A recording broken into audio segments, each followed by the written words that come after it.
En esta sesión pretendemos ofrecer una panorámica sobre la conquista de América y la formación de un imperio por parte del Reino de Castilla. Lo hacemos guiados, entre otros, por Pierre Vilar y John Eliot. Destacamos que no resulta apropiado hablar de descubrimiento, puesto que se trata de un continente habitado por millones de personas desde hacía miles de años. En el caso de la conquista de México, recorrimos a la excelente novela El corazón de piedra verde de Salvador de Madariaga. Hacemos una breve descripción de aztecas, mayas e incas y de las distintas instituciones coloniales que se desarrollaron. Vamos a ello.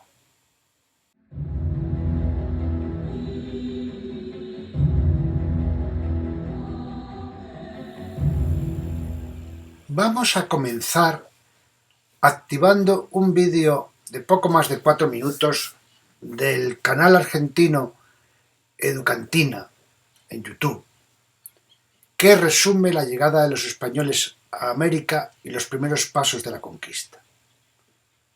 El relato de cómo fue el descubrimiento y la conquista de América desde nuestro punto de vista de españoles, yo creo que lo tenemos muy conocido. Importa que sepamos cómo se hacen esas apreciaciones desde el otro lado del Atlántico, desde América, y entiendo que este es un vídeo muy equilibrado. Utilizando casi nuestro libro de cabecera, La historia de España de Pierre Vilar, vamos a ver cómo nos explica él el esfuerzo colonial y económico. Según nos explica, el error científico de Colón no puede empañar el valor de las fuerzas contemporáneas del que surge la conquista. Castilla, pese a asimilar extranjeros, Colón, Vespucio, Magallanes, toma su vigor en su propio pueblo, marinos, soldados, clero y emigrantes. Bastaron 10 años, 1492-1502, para poder trazar un mapa, no solo de las islas, Lucayas, Antillas, con la Española, Cuba, Jamaica, Puerto Rico, sino también de una línea continental que va del paralelo 34 en el sur de Brasil hasta el Labrador. El ritmo, continúa Pierre Vilar, se acelera en la época de Carlos V. Los años 1519-1522 son de una actividad sorprendente. Espinosa crea Panamá. Fray Bartolomé de las Casas intenta, en vano, la colonización pacífica. Cortés lleva sus jinetes hasta México, donde reprime la gran rebelión y es nombrado lugarteniente del rey en Nueva España. Magallanes y Elcano dan la primera vuelta al mundo. De 1523 a 1529 se explora Nicaragua, Guatemala y Honduras. Alvar Núñez Cabeza de Vaca atraviesa en el norte desde el Mississippi hasta California. En 1531 Pizarro conquista el Imperio Inca, Perú, Ecuador, Bolivia. Pizarro llega a Chile. Irala en 1539 a los países del Río de la Plata. Colorado de Georgia a Arkansas. En 1542 Villalobos llega a Filipinas. En 50 años se han recorrido las costas del Nuevo Mundo en 80 grados de latitud, parte del interior, y se ha explorado el Pacífico. Con Felipe II se ocupa el sur de Chile y los territorios del Plata. Legazpi ocupa totalmente Filipinas. Se entra en contacto con Japón y China. Se piensa en intervenir en Camboya y Xi'an, pero la guerra de los Países Bajos en Europa lo detiene. Pero, ¿quién habitaba América en 1492? ¿Por qué no es propio hablar de descubrimiento? Antes de la conquista, en América había un desarrollo desigual. Contaba con zonas altamente pobladas y otras casi desiertas. Las estimaciones de población para la época son muy diversas, abarcando un rango desde los 13,5 millones de habitantes hasta los 90 o 112 millones.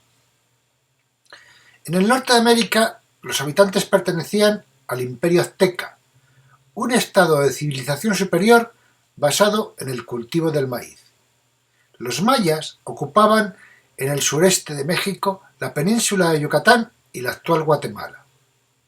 En el subcontinente sur estaban los incas, desde Ecuador hasta el centro de Chile. Existían, además, muchos pueblos no sometidos a ninguno de estos imperios y que dominaban regiones más o menos extensas. Sin duda, ellos tenían noticias o conocían a los otros, considerándose que la integración era muy intensa.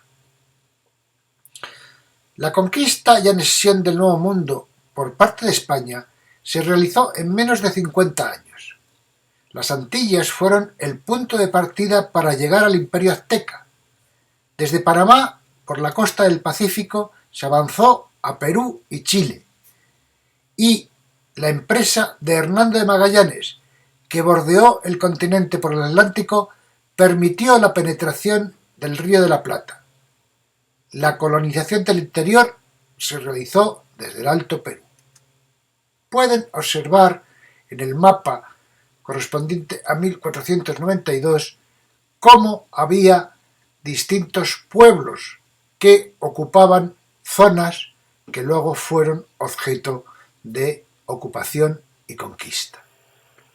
¿Cuáles fueron las civilizaciones más importantes? Por una parte tenemos a los aztecas, también llamados mexicas. Controlaron entre 1325 y 1521 la región central y sur de América Central. Llegó a su fin cuando Hernán Cortés los derrota en 1521, año en el que ocupaban 300.000 kilómetros cuadrados con casi 7 millones de habitantes. Su forma de gobierno era la monarquía absoluta. Su idioma, el náhuatl. Su economía se basaba en el cobro de tributos, comercio y agricultura basada en la esclavitud de pueblos sometidos. Su religión politeísta plasmaba el poder de los dioses y del rey en grandes construcciones, pirámides y recintos con estructura simétrica. Otro de esos grandes pueblos eran los mayas, que fueron la civilización que se asentó en Centroamérica, cuyo inicio data entre el siglo XX a.C. hasta su apogeo en los años del 200 al 900 después de Cristo, y su declive en la conquista de América durante el siglo XV después de Cristo.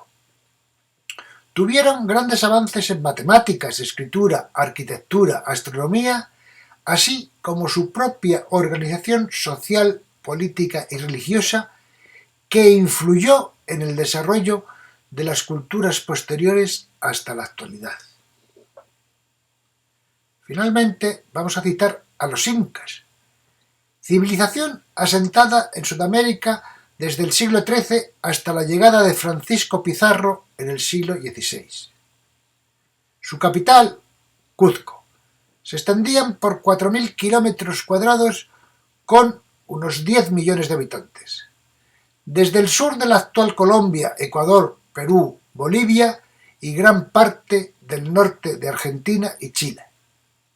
Monarquía absoluta, religión politeísta e idioma quechua, con economía agrícola y ganadera basada en el esclavismo y un ejército avanzado para su época.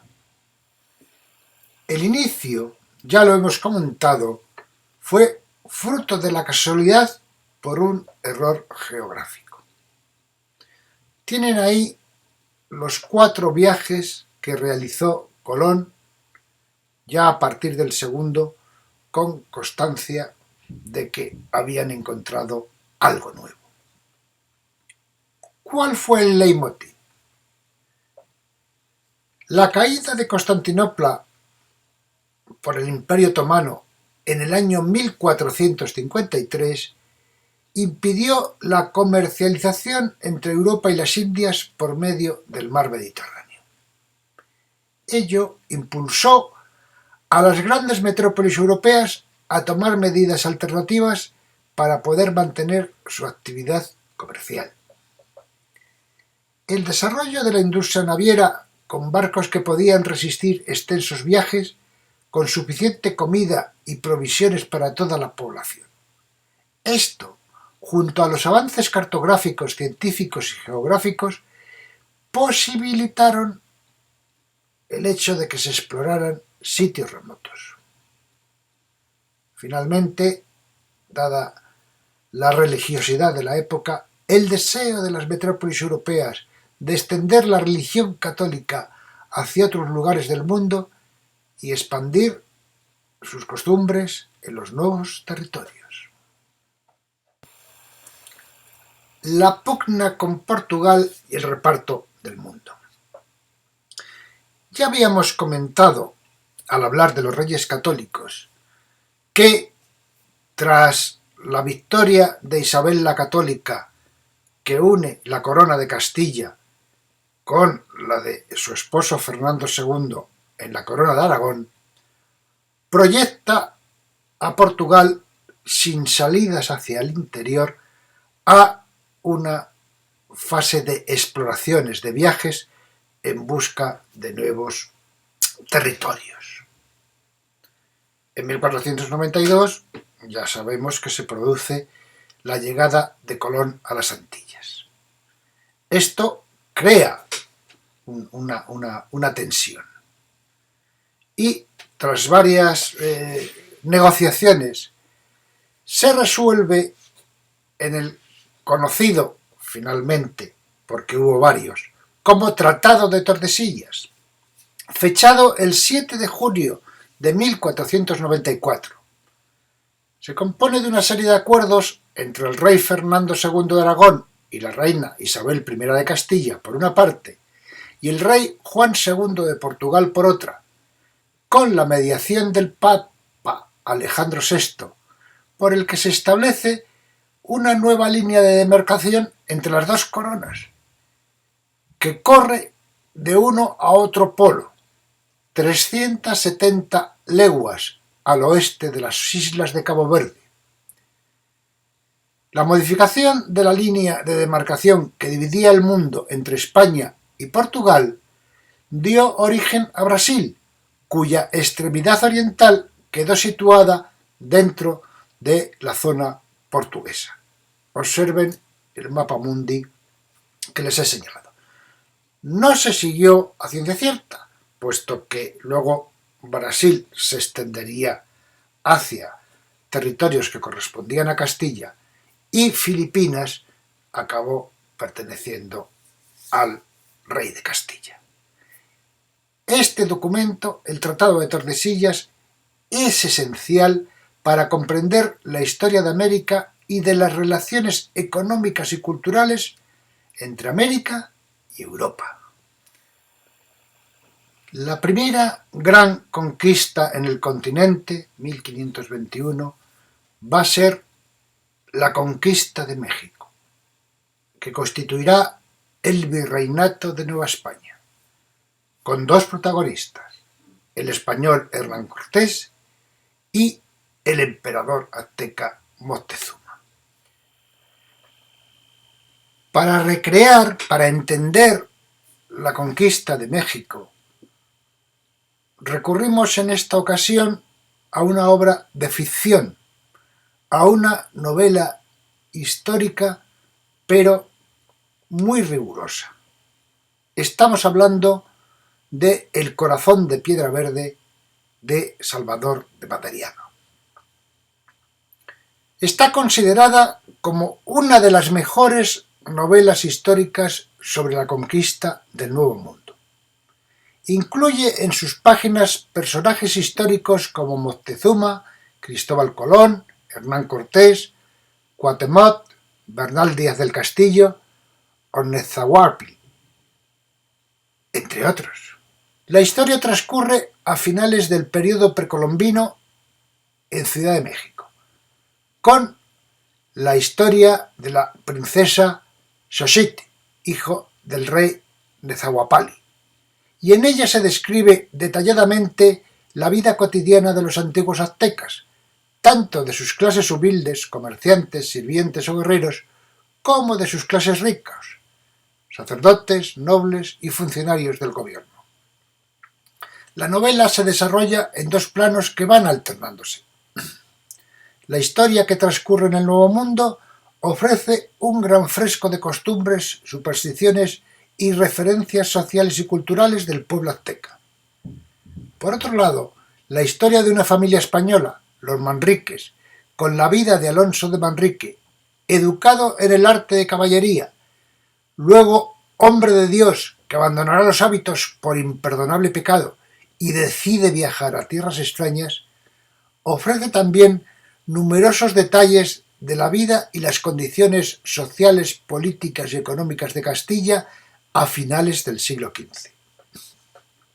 La novela ofrece un marco histórico detallado sobre la derrota y destrucción de Tenochtitlan y sus reinos aliados, así como el surgimiento de una nueva nación, la Nueva España, actual México, que brota del encuentro entre dos mundos, la corona de Castilla y las antiguas tradiciones aztecas.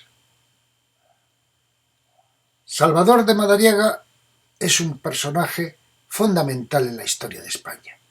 Merece la pena que demos unas pinceladas sobre su biografía.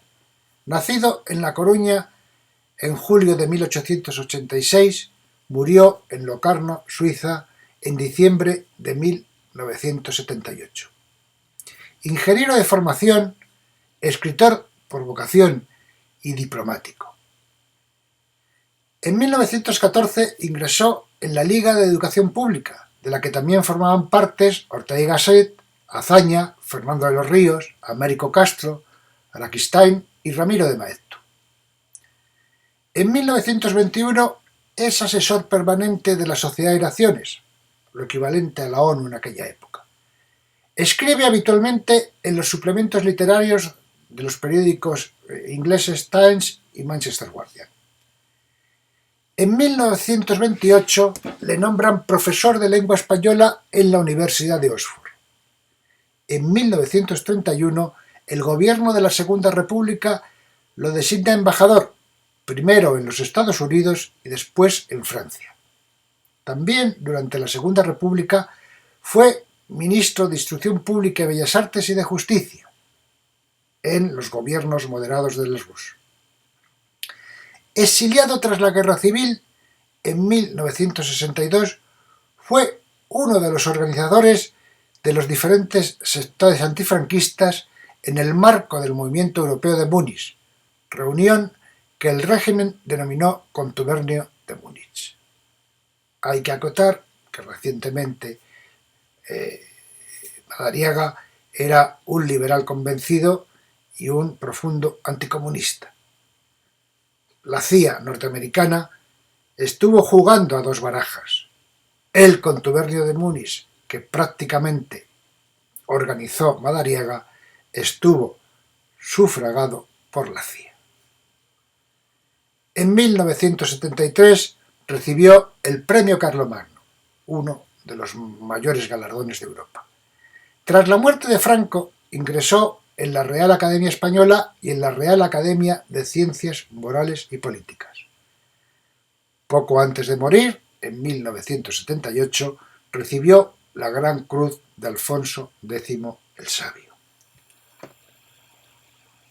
Otros grandes protagonistas, también de sobra conocidos, en este caso de la conquista de Sudamérica, fueron Francisco Pizarro y Diego de Almagro.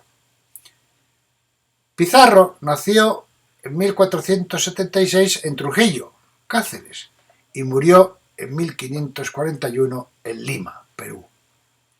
Llegó a América en 1502 con la expedición de Nicolás Obando. Participó en varias expediciones con Alfonso de Ojeda y Núñez de Balboa.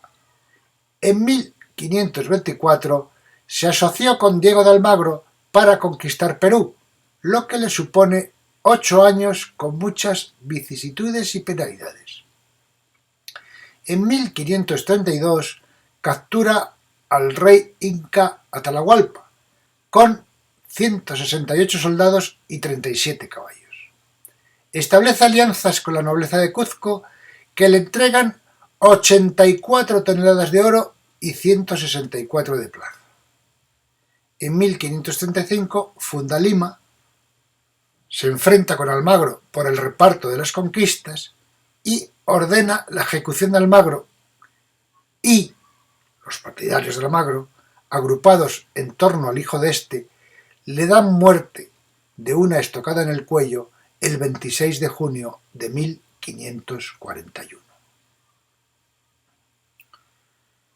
Diego de Almagro, nacido en 1475 en Almagro, Ciudad Real, y muerto en 1538 en Cuzco, Perú, con el dinero que le correspondió del reparto del tesoro de Atahualpa, equipó a 500 españoles, 1500 yanacona y 100 esclavos negros, y en 1535 se dirigió hacia el sur y llegó al Valle de Chile, que se conocía como Valle de la Concagua. En 1537, ante la ausencia de riquezas, abandonó el país atravesando el desierto de Atacama. En 1538 conoce que el emperador Carlos V ha reconocido sus derechos sobre Cuzco. Se enfrenta a Pizarro y éste le ejecuta el 8 de julio de 1538. El mérito de Almagro es que dejó abierta la vía hacia Chile. Estamos en el apogeo, la fase de ascenso del Imperio Español con Carlos V. Prueba de ello es una proyección mundial de las expediciones y el mérito de la primera vuelta al mundo, realizada por Magallanes, portugués, y Elcano, español, guipuzcoano. Tienen ahí el detalle de esa primera circunvalación del mundo, con en azul la ruta de ida, bordeando América del Sur, pasando el peligrosísimo Estrecho de Magallanes en el sur de América en Tierra de Fuego. Magallanes muere en Filipinas, ahí tienen el guión 7, y Elcano continúa ese periplo pasando por el Cabo de Buena Esperanza, otro punto peligrosísimo de la navegación, hasta 3 años después volver al punto de partida, en Sanlúcar de Barrameda. ¿Cómo fue la colonización? Vamos a utilizar, para dar unas pinceladas, el libro La España Imperial, 1469-1716, de un historiador británico, John Eliot, que es uno de las figuras más sobresalientes entre los hispanistas de la Universidad de Oxford y del Trinity College de Cambridge. ¿Qué nos puntualiza John Eliot? Que la destrucción de los imperios azteca e inca, como gigantes de pie de barra, fueron llevados a cabo por un puñado de hombres. Que eran hombres jóvenes, solteros, procedentes de la pequeña nobleza rural castellana. La alta aristocracia no participó en la conquista, no se movieron de la península.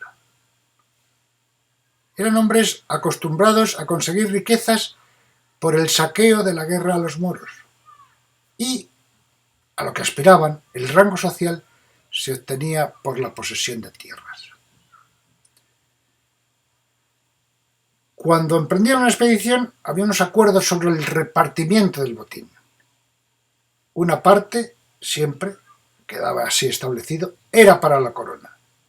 Y después había distribuciones que se hacían en función del rango social de los expedicionarios. En esa colonización las ciudades son la clave. Se fundaban tan pronto como se podía, con la estructura social de Castilla del siglo XIII. La catedral, el ayuntamiento y la prisión daban a la plaza, pero con una urbanización más racional.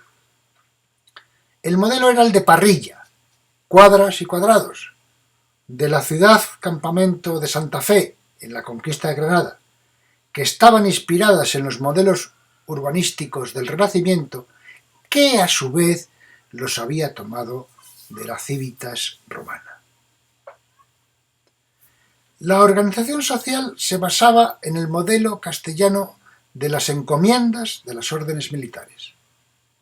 La corona es la propietaria de la tierra y el encomendero la acepta por un tiempo tasado, que varía según los casos, con la obligación de cristianizar a los indios que viven en ella. Estos, a cambio, tenían que trabajar y pagar tributos, algo parecido al señorío, pero con abusos frecuentes y casos de auténtica esclavitud. Finalmente, vamos a ver cómo eran las instituciones coloniales. Por una parte, las castellanas, las que permanecieron en el territorio de la península ibérica.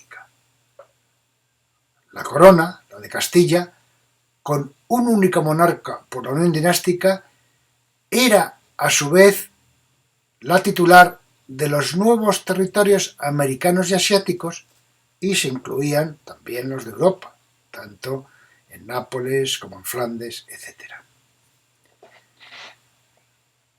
El Real Consejo de Indias fue el órgano asesor más importante de la administración de América y Filipinas, fundado por Carlos I en 1524.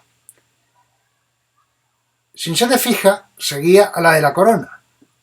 Perdió atribuciones ya en el siglo XVIII, en 1717, cuando el rey Borbón, Felipe V, primero que fue rey de España, crea la Secretaría de Indias, y fue abolido ese Real Consejo definitivamente en 1834, cuando prácticamente ya no teníamos más posesiones que Cuba, Puerto Rico y Filipinas. La Casa de Contratación de Sevilla, creada en 1503, se creó para fomentar y regular el comercio y la navegación con el Nuevo Mundo. Y, finalmente, el Tribunal de la Inquisición, instituido por Felipe II en 1569, a cargo de los dominicos, solo se aplicó en México y Perú. Tenían poder para juzgar y procesar todo lo que estuviera fuera de las costumbres de la colonia. Herejes, invocados del diablo, adivinos, hechiceros, infieles, bígamos, frailes corruptos. Esta institución era completamente autónoma frente a las autoridades americanas. ¿Y cómo eran esas instituciones allá del Atlántico, en América? Por una parte tenemos al Cabildo, que regulaba los aspectos administrativos de la ciudad: mercado, matadero, basurales, orden público, cárcel, precio del pan, y representaban el parecer de los ciudadanos pudientes ante el rey. Ejercían esa representación, pero solo de las clases altas. La Real Audiencia era el tribunal de justicia civil y penal. Su presidente podía ser el virrey, el gobernador o un oidor decano. La primera se instituyó en Santo Domingo en 1511, y esos fallos de la Real Audiencia, como los de ahora del Tribunal Supremo, eran inapelables. Los virreinatos fue la división territorial creada por Carlos I en 1542. El virrey era el representante directo del rey con las mismas facultades que el monarca. Sus mandatos solían ser de 2 años. Las gobernaciones dependían del virrey en el territorio encomendado y en este tenían sus mismas atribuciones. Sus mandatos eran de entre 3 y 5 años. Y finalmente tenemos los corregimientos, Castilla los corregidores, algo muy similar a los municipios, elegidos por los gobernadores, administraban las ciudades y sus territorios. Su permanencia en el cargo era de 1 año, aunque algunos llegaron a estar 5. Eran, a su vez, el justicia mayor y el jefe militar. Una gran concentración de poder. Les agradezco su atención. Hemos repasado la conquista de América y la formación del imperio creado por el Reino de Castilla, tratando de aportar distintos puntos de vista. Por ese motivo, ofrecemos datos sobre los pueblos que allí se encontraban antes de 1492 y cómo se produjo el proceso de colonización y las principales instituciones que se crearon. Nuestra próxima sesión estará dedicada a la frustración del imperio, con una especial atención a la leyenda negra que se construyó. Me despido, esperando que se conecten de nuevo, rogándoles que se cuiden, que nos cuidemos.